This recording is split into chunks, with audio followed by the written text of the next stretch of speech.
ओम नमो भगवते वासुदेवाय नमः। ओम नमो भगवते वासुदेवाय नमः। आज एकादशी है। आप सभी भक्तों को एकादशी की हार्दिक शुभकामना। आप सब कैसे हो? और मुझे पूर्ण भरोसा है कि आप सब अच्छे होंगे, क्योंकि हमारा वात्सल्य परिवार, वात्सल्य मने प्रेम, माँ का प्रेम, वात्सल्य मने हृदय से प्रेम। तो हमारे वात्सल्य प्रेम के जितने भक्त लोग हैं उनको बहुत बहुत आशीर्वाद। आज एकादशी है और आपके घर में सुख समृद्धि का वास हो, आपके घर में मांगलिक कार्यक्रम होता रहे, कार्य हो, आपके मन वांछित फल की प्राप्ति हो। आज मैं एकादशी के दिन आपकी दीदी माँ आपको आशीर्वाद दे रही है। बाकी तो सब ठाकुर जी करने वाले हैं। मेरे प्यारे, हम इस जन्म में जो छोटी सी जिंदगी है मानव की, मनुष्य तन की, इसमें हमसे जितना बन पड़ता है हम अच्छा कार्य करते हैं। लेकिन इसी ज़िंदगी में बहुत लोग बहुत कुछ पाने की इच्छा रखते हैं और वो रास्ता भटक जाते हैं। आज इस पर ही चर्चा करेंगे। तो सबसे पहले जो हमसे पहले से जुड़े हैं उनको बहुत बहुत प्यार भरा आशीर्वाद, राधे राधे। और जो हमसे जुड़ेंगे उनके लिए भी बहुत बहुत आशीर्वाद। और उसके लिए एक कार्य करना पड़ेगा कि आपको हमारा बेल आइकन बजाकर, जो घंटी है ना, उसे बजानी पड़ेगी और बजाकर हमसे जुड़ जाए, ताकि हमारा नोटिफिकेशन आपके पास पहले पहुंच जाए और आप हमारे वीडियो को अच्छा से देख सकें। आप वीडियो कैसा देखना चाहते हैं ये भी हमें साझा करें। और एक बात तो मैं आपसे कहूँगी कि अब मुझे बहुत अच्छा लगने लगा है, थोड़ा समय का परिवर्तन हुआ है कि मैं रात को 10 बजे अब वीडियो डालना शुरू की हूँ, क्योंकि काम कुछ इतने बढ़ गए हैं कि समय निकालना थोड़ा मुश्किल हो जाता है। इसीलिए मैं सोचे कि आप भी सारे काम को करके जब बिस्तर पर जाएं तो दीदी माँ का वीडियो को ज़रूर देखें। और देखने के बाद एक लाइक तो बनता है, एक लाइक तो बनता है ना, और कमेंट भी बनता है। कुछ अपने मन में कुछ ऐसी बात है तो इस माँ को आप बता सकते हैं। हाँ, शेयर कर सकते हैं। आप अपना नाम भी बता सकते हैं, आप कहाँ से बोल रही हैं, उस जगह का नाम भी बता सकते हैं। और अपना नाम बताएंगे तो और अच्छा होगा। अभी सिर्फ त्यौहार ही त्यौहार आने वाला है। जन्माष्टमी बीता है, अब तीज आने वाली है, गणेश चतुर्थी। इस प्रकार अब तीर्थों का अब त्योहारों का, माफ़ी चाहती हूँ, पूरा शुरुआत हो गया है। तो आज एकादशी के दिन आप सब एक काम जरूर करेंगे कि चावल नहीं खाएंगे। आप सभी जानते हैं, फिर भी मैं बता दूं, कम से कम आधा पुण्य तो आपको मिल ही जाए। और दूसरी बात, कोशिश करें कि आज सत्य ही बोले। आज की जो एकादशी है ये राजा हरिश्चंद्र जो कहलाते हैं, सत्यवादी राजा हरिश्चंद्र, हम नाम क्या लेते हैं, सत्यवादी राजा हरिश्चंद्र। यानी इतना सत्य बोले। आज वही सत्यता की आज एकादशी है कि आज के दिन ये एकादशी राजा हरिश्चंद्र जी ने किया था, जिनका सब कुछ लुट गया, सब कुछ लुट गया, साम्राज्य लुट गया, पत्नी बिछड़ गई, बेटे की मृत्यु हो गई, कफन देने की बात आ गई। अपनी पत्नी से अपने बेटे के लिए खुद कफन मांगे थे। आप सब राजा हरिश्चंद्र की कहानी को जानते हैं। भगवान अपने भक्तों की ही परीक्षा लेते हैं। जो इस सत्य रास्ते पे चलेगा ही नहीं, वो भगवान के करीब जाएगा ही क्यों? कैसे जा सकता है? तो कोशिश करें एकादशी के दिन आप झूठ ना बोलें, सत्य बोलने की कोशिश करें, कुछ दान करें, कुछ गौ माता की सेवा के लिए 10 रुपया भी निकाले, लेकिन निकाले जरूर। तो राजा हरिश्चंद्र ने इस एकादशी को किया था, तो उनका सारा साम्राज्य वापस आ गया। मेरे भगवान जो है ना ठाकुर जी, जो जगत के पालनहार हैं, भगवान विष्णु जो राम है और कृष्ण है, कभी राम बन के कभी श्याम बन के चले आना, प्रभु जी चले आना, तुम राम रूप में आना,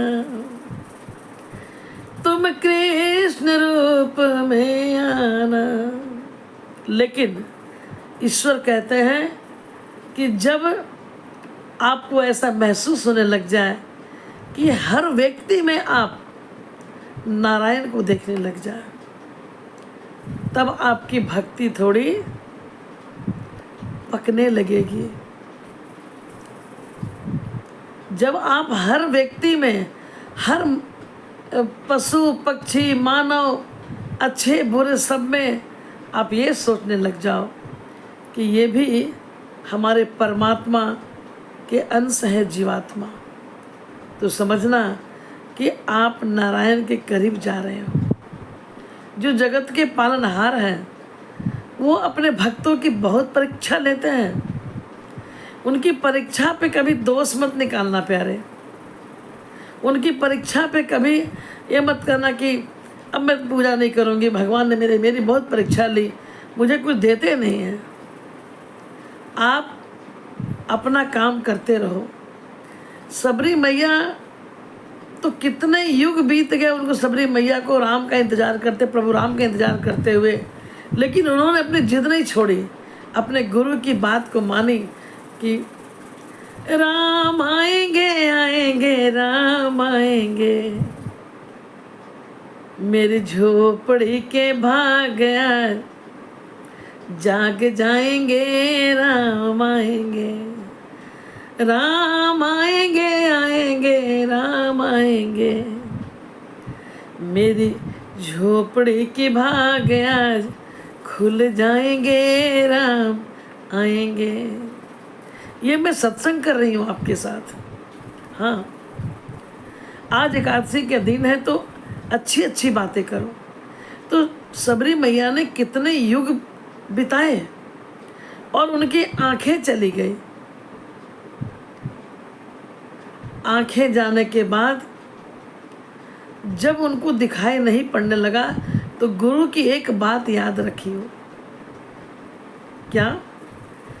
कि गुरु ने कह दिया कि भक्त को खोजते खोजते भगवान खुद तुम्हारे पास आएंगे।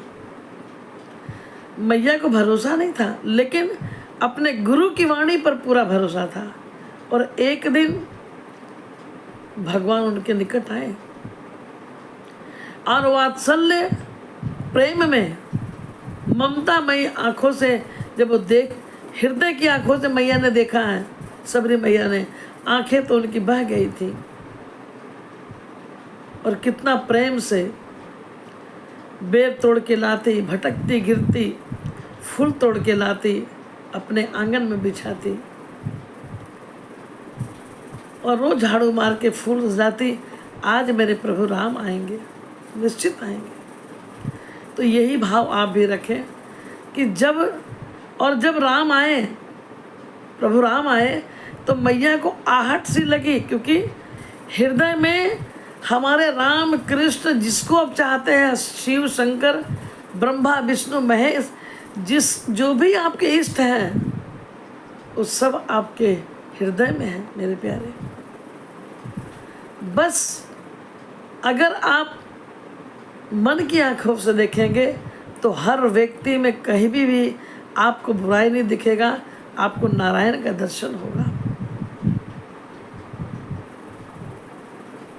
और भक्त तो कहते हैं कि अहम भक्त पराधीन, मैं भक्तों के अधीन हूँ, मुझे भक्त अगर पुकारेगा तो मैं दौड़ा चला आऊँगा। और भगवान तो हम मनुष्यों की आवाज़ सुन के तो आए ही हैं, पशुओं को भी उन्होंने वही दर्जा दिया है।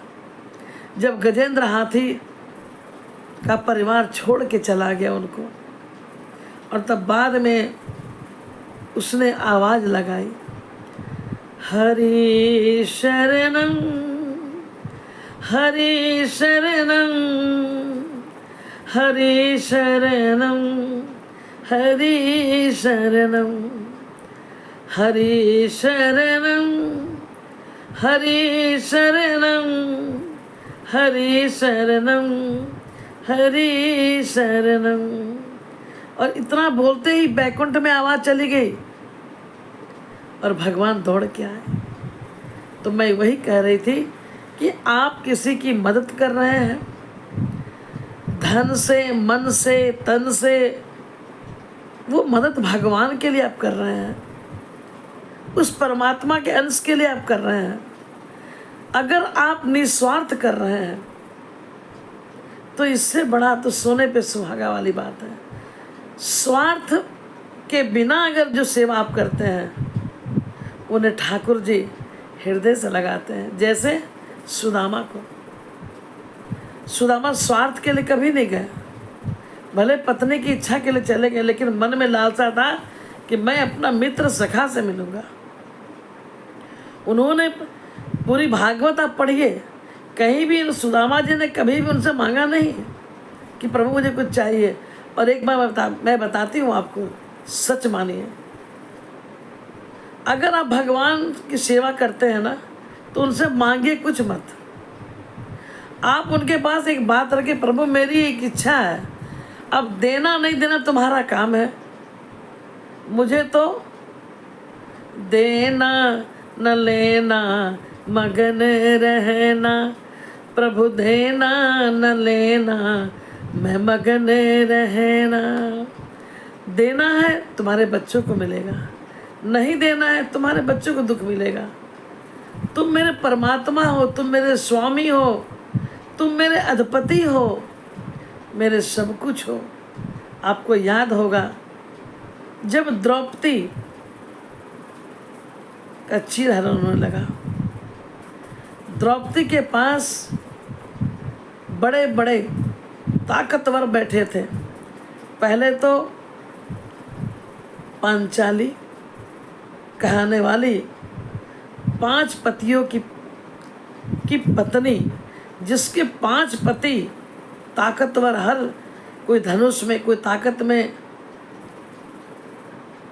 वो 5 पतियों वाले पति भी द्रौपदी की रक्षा नहीं कर सके। भीष्म पितामह जो सबसे बड़े थे, आदरणीय थे, जो कहते रुक जाओ, तो सारे वो जो वहाँ की सीन थी सब रुक जाती। लेकिन मेरे प्यारे, उन्होंने नहीं रोका, और नहीं रोकने की वजह से आप अगर पाप होते हुए देख रहे हैं और आप बचा सकते हैं और आपने नहीं बचाया, उसका भी दंड आपको लगेगा। लेकिन उस वक्त द्रौपदी ने क्या किया? द्वारकाधीश को याद कर दिया। भगवान बोले अगर तू कहती मेरे बांके बिहारी, मैं तुरंत वृंदावन से चला आता। लेकिन कहा हे द्वारकाधीश मेरी रक्षा करो, अब मेरी लाज लुट रही है, अब मुझे कोई नहीं बचा सकता तुम्हें छोड़कर। और कैसे आए? वस्त्रों के रूप में आए। मेरे प्यारे, मैं एक बात आपको बताती हूँ, आप सभी वीडियो को पूरा देखिए। कभी सत्संग, संगत से गुण होत है, संगत से गुण जात। कभी कभी सत्संग सुनिए, आपके किस्मत की लकीरें बदलेगी। कभी भजन सुन के ताली बजाइए, हाथ की बिगड़ी लकीरें सीधी हो जाएगी। जब द्रौपदी ने आवाज लगाई हे द्वारकाधीश, कपड़ों के रूप में आए और उनकी लाज बचाए, वो 5 पति क्या कर पाए? ये सब प्रभु की लीला है।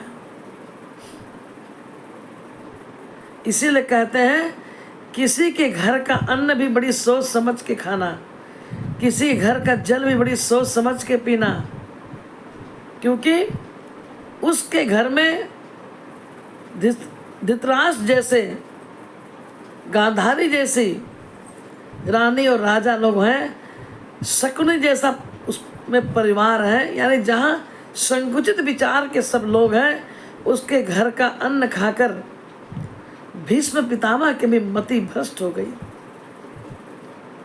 इसीलिए शास्त्रों ग्रंथों में कहते हैं कि किसी घर में आप सोच समझ कर जाएं, अन्न जल ग्रहण बड़ी सोच समझ कर करें। जैसा खाओगे अन्न वैसा होगा मन। हाँ मेरे प्यारे, तो आप जब भी भगवान को बुलाना चाहें आप बुला सकते हैं, लेकिन मैं यही कहूँगी कि आज एकादशी के दिन ओम नमो भगवते वासुदेवाय की माला करें, जिससे आपके जो आपसे अनजाने जो गलतियां हो गई, जो पाप हो गए हैं, वो कट जाएं। और जिस तरह सत्यवादी राजा हरिश्चंद्र जी ने इस एकादशी व्रत को किया था, उन्हें सब कुछ वापस हुआ। ईश्वर करे कि आपका भी सब कुछ, ऐश्वर्य, धन, संपत्ति, नाम सब कुछ वापस हो। इसी शुभकामना के साथ मैं एक बात चाहूँगी कि आप ये सत्संग सुनकर आपको कैसा लगा, ये वीडियो को देखकर, ये सुनकर आप कमेंट बॉक्स में ज़रूर कहेंगे और लिखेंगे ओम नमो भगवते वासुदेवाय। जैसे राधा बोलने से बाधा मिटती है, आज ओम नमो भगवते वासुदेवाय की माला करें, जिससे आपके पाप कट जाएंगे और ऐश्वर्य की प्राप्ति होगी। जय श्री राधे राधे। ओम नमो भगवते वासुदेवाय नमः।